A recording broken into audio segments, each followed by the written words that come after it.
नमस्कार दोस्तों, आज हम बात करेंगे एसीएल लिगामेंट इंजरी और उसके ट्रीटमेंट के बारे में। मेरा नाम है डॉक्टर शैलेंद्र प्रताप सिंह और मैं orthopaedic surgeon and joint replacement surgeon SSB hospital Faridabad में हूँ।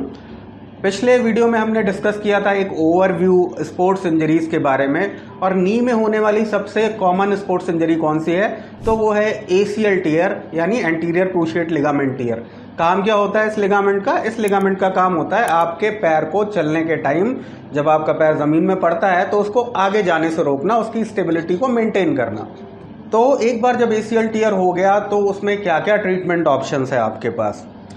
तो सबसे पहले तो हमें ये देखना है कि जो हमने एग्जामिनेशन में जब आप अपने डॉक्टर्स के पास जाते हैं, उन्होंने एग्जामिन किया और उन्होंने देखा कि उनको ये शक है कि इसमें एसीएल टियर हो सकता है इन एग्जामिनेशन, तो आपका एमआरआई किया जाता है। एमआरआई में अगर आपका कंप्लीट या फुल थिकनेस टियर है तो फिर आपको सर्जरी की ज़रूरत पड़ती है।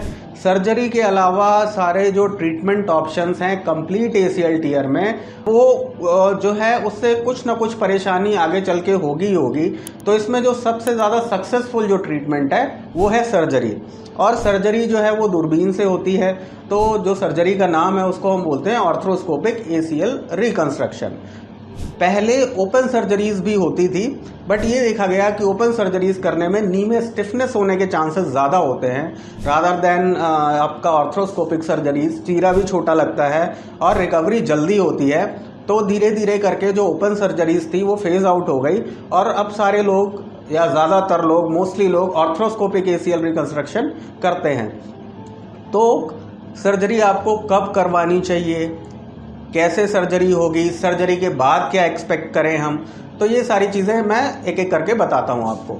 एक बार जब इंजरी हुई और आपकी डायग्नोसिस हो गई है एसीएल ट्रीटमेंट की, तो मिनिमम 15 डेज हमें रुकना चाहिए सर्जरी के लिए, ताकि जो अंदर की सूजन है, चोट लगने की वजह से बोन में भी ब्रूजिंग होती है, वो सारी सेटल हो जाए। उसके बाद जो है हम 15 दिन के बाद सर्जरी के लिए प्लान कर सकते हैं। सर्जरी ये कोई मेजर सर्जरी नहीं है, जैसा कि मैंने बताया दूरबीन से होती है, और आपकी बॉडी से मसल्स लेकर के, मसल्स नहीं इनफैक्ट टेंडन होते हैं। जो मोस्ट कॉमनली यूज टेंडन है वो सेमी टेंडिनोसिस और ग्रेसिलिस, जो आपके घुटने के पीछे के हिस्से में होते हैं, उनको हम लेते हैं और उनको 4 फोल्ड करके जो है आपके लिगामेंट की थिकनेस के बराबर बना के उनको जहां वो पहले फिक्स था उससे हम उसको फिक्स कर देते हैं। इस सर्जरी के बाद क्या आपको रेस्ट की ज़रूरत है? बिल्कुल रेस्ट की ज़रूरत नहीं है, बेड रेस्ट की ज़रूरत नहीं होती। आप चल सकते हैं नॉर्मल नेक्स्ट डे ऑनवर्ड्स, लेकिन शुरू के 15 डेज ताकि कुछ प्रोटेक्शन रहे, हम ब्रेस लगा के चलाते हैं पेशेंट्स को, और 15 दिन के बाद अगर आप कॉन्फिडेंट हैं तो आप ब्रेस को रिमूव कर सकते हैं। रेस्ट के टाइम ब्रेस लगाने की ज़रूरत नहीं है, आप चेयर पे पैर फोल्ड करके बैठ सकते हैं।